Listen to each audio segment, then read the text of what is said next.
So I thought I'd share with you these two paintings behind me here. Just sharing what I thought about them. One of them I think is done. Another one is I think semi-done. But um, I just want to walk you through my thought on them and see like what I do with this one. What's the next steps of it, and compared to this one that's done. I consider this done because when I put my design hat on, I start analyzing about shapes, contrast in color, contrast in layers, and does it have enough resting area? Does it have enough fun, exciting area? So let's just walk through this a little bit. Basically, I consider this done because I have resting area here, white, cloud, or cream, and resting area, lawn, like nice lawn up here. Um, so, and then also you have this shapes of three: large, medium, and small. Now you can get technical with me and say, "Oh no, there's four right here." Yeah, you liar, you. One, two, three, four. Sure, I mean, fine, but I don't, I don't see it that way. When I squint, it's three. One, two, three. This is just an extra noise, like put pepper on top of the dish. Like who's that guy with the steak and do that? No, like this one. This is like extra noise that makes the whole composition like perfect because it's not perfect. It's like little little splatter here, little splatter there. Um, so it's creating just an extra noise. That's what we need, some extra noise. And then so we have one, two, three there. You can argue there's another three, which is the pink one. One, two, and three right here. So in a way, you have this three salad and three bubblegum dance together. So it's creating this dynamic kind of tension between them. Another thing that I consider done is the layer. So this green lawn is not super like solid green, like perfect green. You can see all these brush strokes and layers underneath. Also, there's the white one. You can see layer underneath. This one you can see layer underneath the blue. Some of the blue. This blue came from the underdrawing I did with soft pastels. So soft pastels, and I just put white, watery white on top of it, and that kind of you blend them in. Um, so that's creating that layers. This one's another layers. This is a clean drawing from the Montana marker and put white on top of it. Really soft white. So it'd be creating another layers. So again, so this is the busy fun areas. So between busy fun and quiet, kind of zen area here. So I thought, based on that thinking, I think this is done. You have this really dark color next to the white, so that's creating another nice contrast and tension. I think when I did this, I did it upside down, and then when I flip it, I like it better. So you just never know when you do this thing. Just keep flipping around. Now let's talk about this one. I thought when I did this, I thought I was done yesterday. That's what happened, when you were in the moment saying, "Oh, this is cool," blah blah blah, and then I'm done. Like, so yeah, you're done for that day, and then you take picture and then you put it up here. And then this morning when I look at it again, something's not right. It's okay, but it can be better. So now is my it's time for me to put on my design hat and analyze and crit this. How can I make this more balanced? So similarly, like when I look at that, I look at this as well, like that. Does it have enough Zen area? I consider this one as possibility. This is the place, but compositionally is not super balanced to me, at least. This white Zen area is trying to be almost like, hey, I am cream. I'm not sure I want to be in half or 1/3. Like, make up your mind. It's, you know, I think this guy wants to do more. Like, so I would plan to make this white even more right here. So bigger white, so it becomes the main kind of Zen area. Now, when I went Zen, is that it's not super like solid white. It's almost like a wash white, so you can still see the marker, the yellow, all of that fun stuff behind it. So again, it will create another layer. So when you squint, you're gonna see, oh, that's the main thing. It's the white area is the main thing. It feels, light and happy. You can still see now the contrasting that with yellow. You're gonna have this fun yellow area. I like this. I don't think I'm gonna hide this at all. I like how I can see the brush strokes blending between white and yellow, and the back dark from the marker. So I like that. I think this area is pretty good. I just need to fix this. Now that's the plan. I don't know when I do it, it will look good. That's part of the fun. You don't know what's gonna happen. I think but you don't. You just have to move on and do it and see what happens. And another option, probably I just flip it upside down and see if I see anything different. So compositionally, I think it's just that. Again, you can also see 1, 2, 3. 1 is the big one here, 2 and 3. Now, I'm not saying 1, 2, 3 is the best. This is just the thing that I'm sensitive to. So far, I haven't done anything that's like center, bullseye. I don't have that yet. I might do it in the future. So I'm not saying 1, 2, 3 is it. You have to do that. No, I'm just giving you an example of,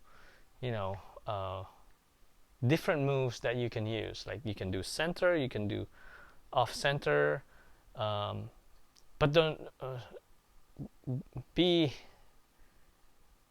intentional about it.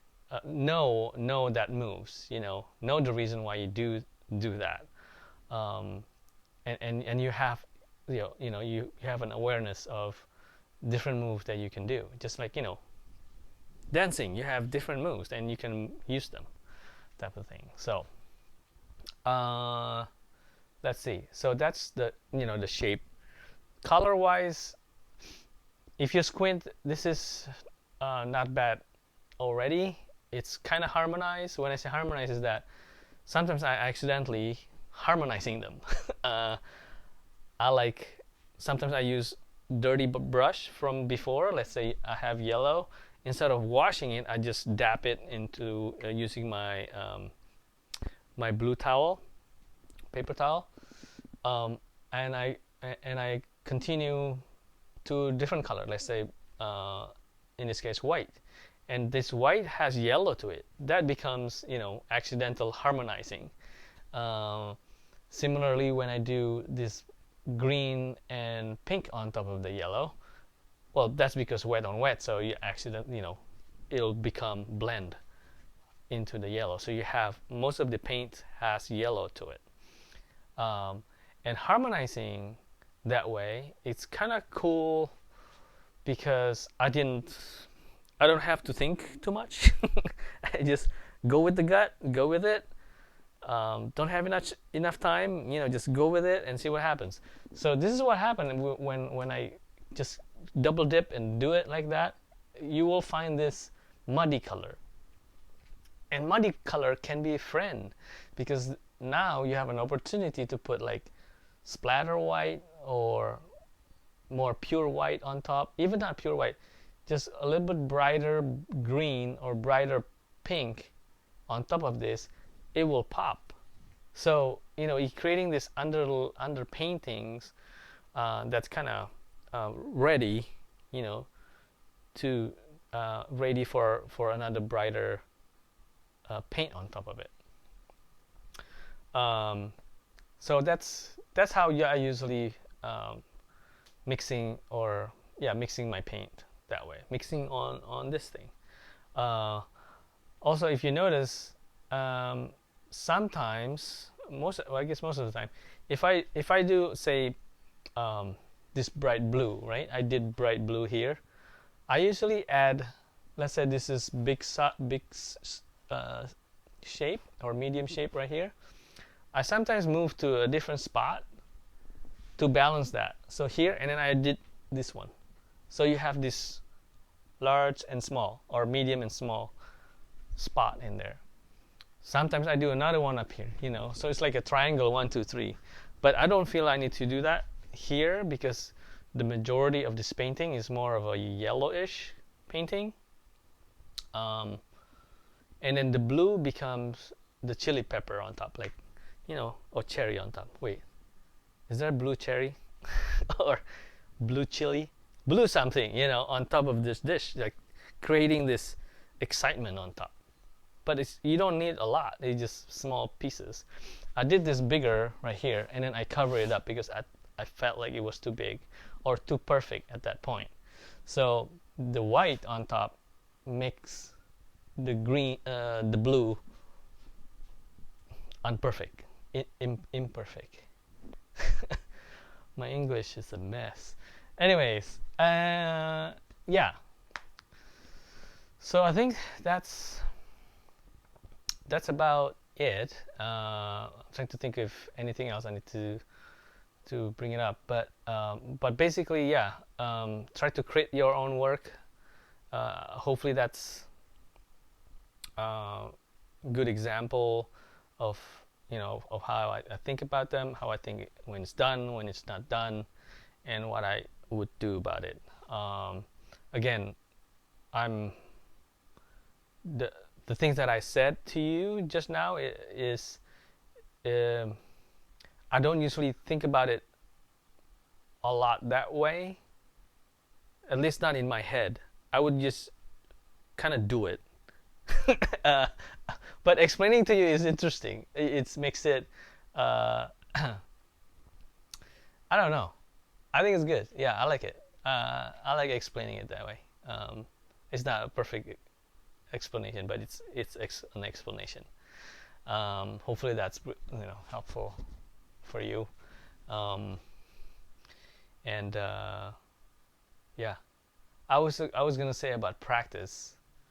Um, it it becomes more and more easier as you go along. I think it's more natural for you to find these different things to fix it when you practice a lot. Practice, what I mean by practice is like doing the small board, doing the sketchbook, watercolor, whatever that is. But basically, make a visual language, visual design, or visual awareness your daily habits. And exercise doesn't even just mean doing the thing. Actually, you're looking at visual things, either posters, paintings. Go to like good website with example of good paintings or good design, like either product design, furniture design, textile design. Like immerse yourself in that, like often, every day if you can, but often, like browsing, you know, just look at them and be aware of what's good, what's not good, and um, that to me is an exercise too. Um, so that way it becomes second nature to you to kind of look at layout and colors and balance, um, different um, paint moves or graphical moves that you can try on once you know look at them. When you look at in Pinterest or whatever, so, oh, that's cool, save it, and maybe you can I want to try that one later. Um, that's kind of how you get energized and inspired. So anyways, this is related to stage 2 lesson. So if you've been to stage 2, that's part of looking at your work and how do you pivot, how you fix things, and hopefully this is an additive to that. Solidify the concept a little bit more, and I'll do more video about that too. Just maybe explain it with dino costume. Okay, thanks. If you have any other comments or ideas, please share with everybody so everyone can get more insights. Okay, thanks. Bye.